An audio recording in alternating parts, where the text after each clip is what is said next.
Our goal here is to sketch a graph of this function. And I want you to just take a second, think about this function. What sort of function is it? And what things do you notice? This is clearly a rational function. We have a polynomial in the numerator and a polynomial in the denominator. So it is a ratio of two polynomials, right? We're taking a polynomial and saying what happens every time we divide it by that polynomial. And we note, of course, that the degree of the numerator is less than the degree of the denominator. And so that should start to build in your mind a trend, which you will see kind of happens whenever that is the case. And we want to create a basic plan for how it is that we're going to sketch a graph of this function. And the first thing that we're going to look at is what are the asymptotes, because those will give us a pretty clear picture of where our function is going, where it's not going, and we can use that to build off of. Secondly, we want to consider some points. Now, we don't want to consider all points. We don't want to spend 25 minutes graphing this. So we want to identify some critical points. And you've already spent lots of time with this because you've already, in looking at other functions, you have spent time thinking about the roots of functions, in other words, where it intersects the x-axis, the x-intercepts, also known as the roots, and the y-intercepts, which is just where x is equal to 0. What's the y value?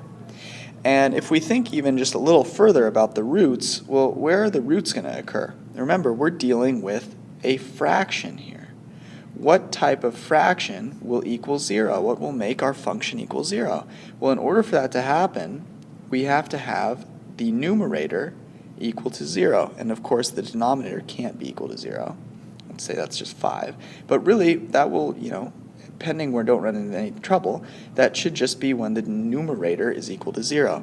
So our roots will occur when p of x equals 0. And then finally, once we've looked at our critical points, we're going to look at the behavior of the graph in between those points. And we'll use that to just sketch our graph. So we'll kind of just, we're going to create sort of a diagram for what's happening. Okay, so I'll say that we're looking between the critical points. All right, so let's get started with our asymptotes first. So if we are going to look at the vertical asymptote of this function, remind yourself briefly what that means. A vertical asymptote, those are going to be x values which don't work, meaning we can't define our function. So imagine that 1 was a vertical or an x value that didn't work for some reason. That would mean that nowhere on your graph could you have a point with an x value of 1, which is why this vertical asymptote is created, because it says, hey, any point that has a x value of 1 is going to lie on this straight line, and you can't be on that line because you can't have an x value of 1. With a function like this, what would be an x value which would be no bueno, not prohibited? Well, I'm sorry, not prohibited, but prohibited in general. What would be an x function that just could not work? And you'll note that you can't have any fraction, with a denominator of 0. So pending that our denominator is 0, we can't have that x value. So what will make our denominator, x squared minus x minus 2, equal to 0? Well, I'll let you solve that. Go ahead and pause the video and solve it. Whether you factored it out or use the quadratic formula, you will find that this will occur when x is equal to positive 2 or negative 1. And so those are the x values that we can't have. Just quickly check that plugging these in won't make your numerator 0, because that would mean it's indeterminate form. We'll talk about that a little later.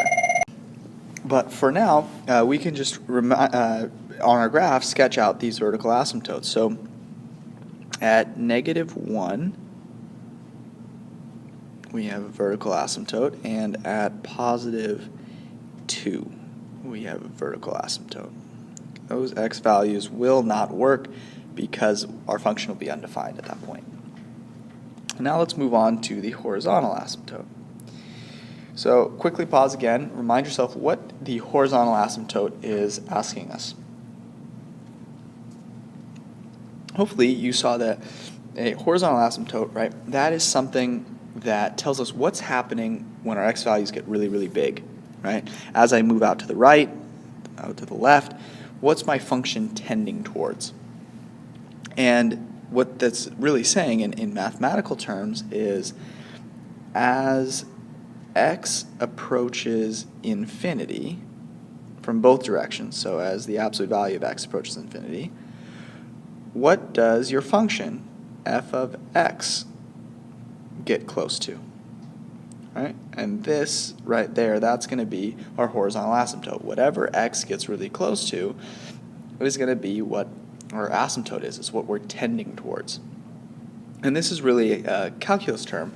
It's saying what's the limit of f of x as x approaches infinity. So we could write it.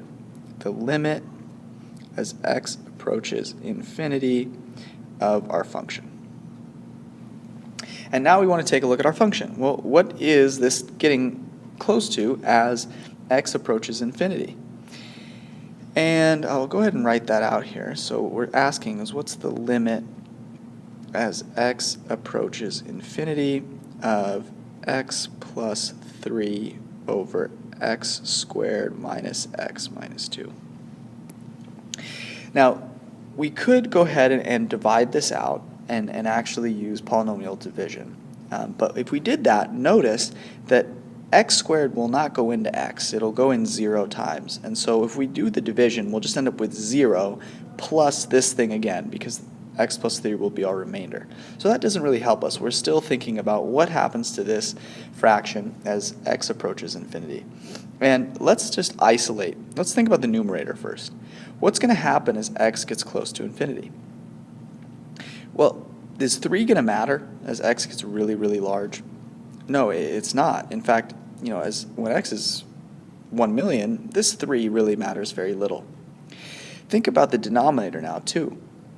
As x gets very, very large, is x and negative 2, are they going to matter a whole lot? And the answer is no. X squared is just going to get massive compared to these two, and get so massive to the point where we really don't need to worry about x and negative 2. So what we're really thinking about is what's happening to x and x squared as x is getting very, very large. And we can test this out. Let's think of a couple of examples.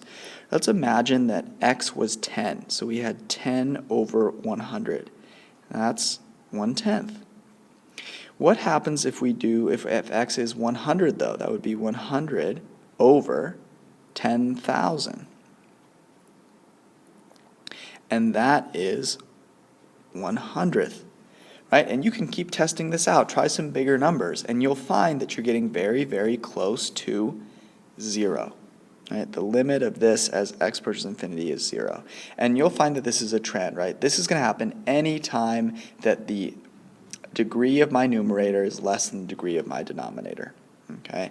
And that's where we find the trick that if we divide the numerator by the denominator, we do our polynomial division, whatever our quotient is going to be our horizontal asymptote. In other words, our quotient when we do this division will be 0, and that's our horizontal asymptote. There it is.